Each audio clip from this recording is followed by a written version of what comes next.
Number 1, जब जैतून पर्वत पर यीशु के चेलों ने यीशु से जगत के अंत का चिन्ह पूछे तो यीशु ने ये चिन्ह दिए। पहला चिन्ह, यीशु उनसे सावधान रहने को कहा है जो यीशु के नाम से मसीह होने का दावा करते हैं, क्योंकि वे मसीह नहीं होंगे बल्कि बहकाने वाले लोग होंगे। दूसरा चिन्ह, तुम लड़ाइयों और लड़ाइयों की चर्चा सुनोगे, क्योंकि जाति पर जाति और राज्य पर राज्य चढ़ाई करेगा, लेकिन घबराना नहीं, ये होगा जरूर, लेकिन उस समय अंत न होगा। तीसरा चिन्ह, जगह जगह अकाल हो और जगह जगह भूकंप हो तो समझ जाना अंत निकट है। चौथी चिन्ह में यीशु ने कहा, मेरे नाम के कारण सब जातियों के लोग तुमसे बैर रखेंगे, जिसे कि तुम्हें उत्पीड़न और घृणा का सामना करना पड़ेगा। पांचवी चिन्ह, बहुत से झूठे भविष्यद्वक्ता उठ खड़े होंगे और बहुतों को बहकाएंगे और अधर्म के बढ़ने से बहुतों का प्रेम ठंडा हो जाएगा। छठवीं चिन्ह, उत्पीड़न के बावजूद यीशु कहते हैं कि अंत आने से पहले सभी देशों में सुसमाचार का प्रचार किया जाएगा। नंबर 2, जब यीशु के चेलों ने उसे तलाक और पुनर्विवाह के बारे में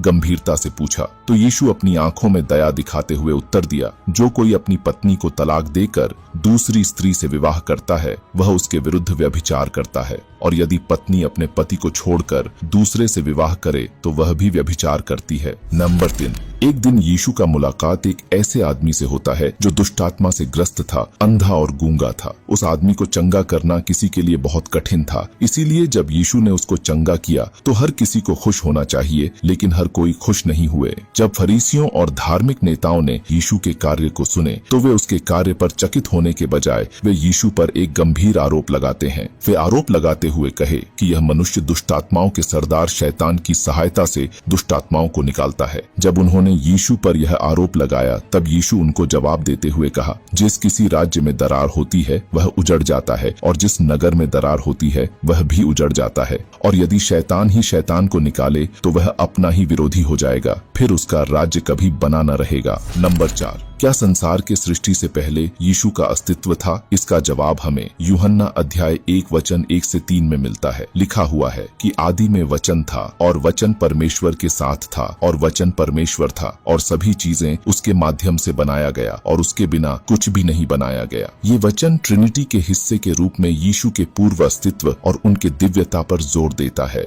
नंबर 5, यीशु मृतकों में से पुनर्जीवित होने से पहले वे नरक में गए थे, लेकिन क्यों? एक पवित्र आत्मा को नरक में क्यों जाना पड़ा? आइए जानते हैं। बाइबल के मुताबिक शुरुआत से ही शैतान यीशु पर विजयी पाना चाहता था, लेकिन यीशु पहले से ही शैतान को हराने के लिए तैयार था, और जब यीशु ने क्रूस पर अपने बलिदान की शक्ति प्रकट की तो पूरे नरक की खाई में गूंज उठी, और मृतकों में से पुनर्जीवित होने से पहले वे नरक में गए। नरक में यीशु ने पाप और मृत्यु पर विजय की घोषणा किया और उन धर्मियों की आत्माओं को मुक्त किया जो उनके आने से पहले मर गए थे, और शैतान के आतंक को अंत किया, जिसे कि नरक की नींव कांप उठी। आखिर में अगर आप भी मेरी तरह यीशु मसीह से प्रेम करते हैं तो कमेंट में आमीन टाइप करना न भूलें।